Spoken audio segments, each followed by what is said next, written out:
Apa esensi hidup kalau sebagian besar waktu kita cuma dihabisin buat kerja? Ini yang kupikirin dari tahun 2024 sampai di penghujung 2025 aku mutusin untuk resign. Hai guys, ini adalah hari ke-20 aku jadi pengangguran. Dan aku resign bukan karena aku udah nemu kerjaan baru, tapi karena aku memang pengen eksperimen. Jujur, selama 4 tahun kerja, di tahun ini aku bener-bener ngerasa jenuh banget sama kegiatan template. Dimana harus berangkat pagi, macet-macetan, ngejar kereta, ngejar busway, kerja, pulang, terima gaji, abis gaji, and repeat. Sampai aku mikir, sebenarnya esensi hidup tuh apa sih? Apakah memang untuk kerja doang? Sementara uang akan terus kembali, dan masa mudaku hari ini gak akan balik lagi kan? Jadi, kenapa aku harus ngasih sebagian besar waktuku untuk kerja sebagai karyawan korporat? Dan ini adalah pertanyaan yang terus berputar di kepala aku. Terus gak sengaja aku nemu quotes yang isinya, "You can always begin again, and you can create your own life." Aku baca sekali lagi, aku ulangin, "You can create your own life." Terus gak tahu kenapa aku ngerasa tersentuh sama quotes itu. Dimana sebenarnya kita punya otoritas besar untuk menentukan jalan hidup mana yang bisa kita pilih. Itu sama halnya kayak kita nemu kanvas kosong, dan kita bisa lukis itu dengan warna yang kita sukai, yang kita mau bahas itu. Lantas kenapa sebagian besar dari kita malah milih kerja tanpa bisa ngerasain apa itu arti kebebasan? Dan tepat dari situ, akhirnya aku memutuskan bahwa aku gak bisa nih hidup kayak gini terus. Aku harus reset semuanya dari ulang. Dan begitu aku resign, dengan sombongnya aku sama sekali gak apply ke perusahaan manapun, karena aku memang bener-bener pengen kasih ruang buat diriku sendiri. Dan di hari pertama, tidak menjadi budak korporat, apakah aku bebas? Tentu tidak. Justru selama 2 minggu ini, kepalaku berisik banget. Seolah-olah ada 20 tab browser yang kebuka semua. Karena aku bukan cuma mikirin soal konten, tapi aku juga mikirin strategi, cash flow, backup plan dari A sampai Z.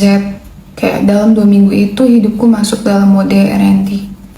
Dimana aku trial and error setiap hari. Moodku jelas naik turun parah. Kadang ada hari dimana aku ngerasa super powerful, inspired. Kayak aku bener-bener yakin bahwa terobosan aku bakalan berhasil. Ide-ide ngalir, motivasi muncul. Ada juga hari dimana aku ngerasa demotivasi parah. Banyak takut. Aku suka nanya ke diri sendiri, kalau ini gak berhasil, kita harus gimana? Apakah kita salah langkah? Apakah aku harus kerja kantoran lagi? Tapi meskipun moodku unstable, aku gak diem dan aku tetap gerak. Jadi meskipun aku gak kerja korporat, aku ngerasa aku lagi kerja untuk startupku sendiri. Tapi startup itu adalah hidupku sendiri. Jadi sebelum resign itu aku memang ada 4 project plan. Dan salah satunya aku memang pengen jadi content creator. Karena aku lihat banyak banget content creator yang ngasilin 2-3 digit dengan kerja di rumah aja.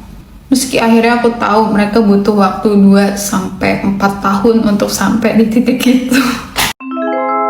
Jadi, apakah aku akan tetap? Jadi, setelah mengetahui kenyataan pahit itu, apakah aku akan tetap menjadi content creator?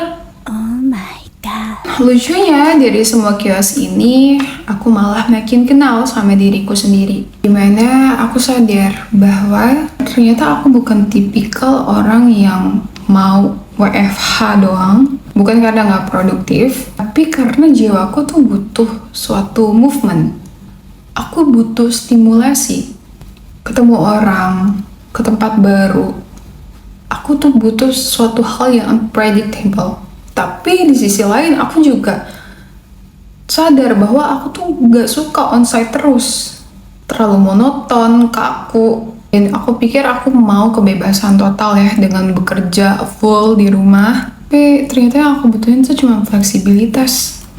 Dan aku pikir aku benci kerja korporat Tapi ternyata aku cuma benci rutinitasnya.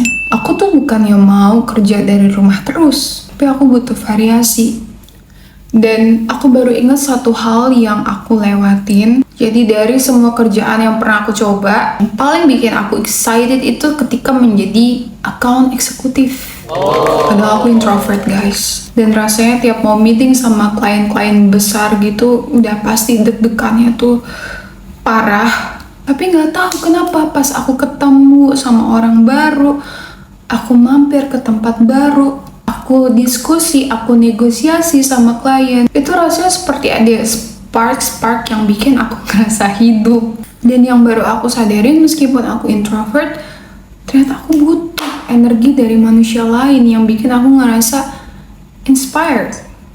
Dan selama 2 minggu ini justru aku nemu jawaban yang selama ini aku cari, dimana aku selalu mempertanyakan apa sih makna hidup tuh. Ya kita tuh hidup selain buat ngebantu orang, selain ibadah, itu buat apa sih sebenarnya, esensi hidup tuh apa gitu. Aku mau yang lebih deep daripada itu. Dan menurutku makna hidup adalah seberapa banyak kita bisa menciptakan kenangan, terutama kenangan yang selalu bikin kita excited, yang bikin kita bertanya-tanya kira-kira di depan ada apa lagi ya. Karena pada akhirnya kita semua tahu guys, people come and go, tapi kenangan itu selalu ada di kepala dan hati kita. Terlepas dari itu kenangan baik yang bikin kita ngerasa lebih bersyukur, ataupun kenangan buruk yang bikin mental kita kuat untuk jalanin ujian ke depannya.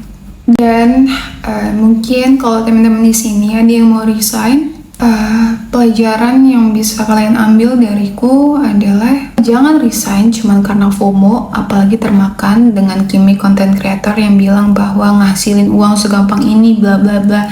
Jangan percaya guys, karena content creator itu juga butuh waktu bertahun-tahun buat sampai di titik itu. Yang kedua, siapin dana darurat 3-6 bulan dari pengeluaran kamu. Yang ketiga, kenalin lagi ritme kerja yang cocok sama diri kamu. Tanya lagi, kira-kira apa sih yang benar-benar kamu butuhin sekarang? Jangan takut untuk bereksperimen guys. Dan kamu bebas buat tentuin apapun yang kamu suka. Karena hidup cuma sekali dan begitu singkat. Dan hidupmu punya kamu. Dan kamu selalu punya opsi untuk tentuin jalan hidup kamu mau seperti apa guys. Setelah semua ini, jujur aku gak nyesel sama sekali untuk memutuskan resign, karena aku memang harus keluar dulu sebelum akhirnya aku bisa ketemu diriku sendiri. Makasih guys sudah nonton sampai habis, and see you in my next video.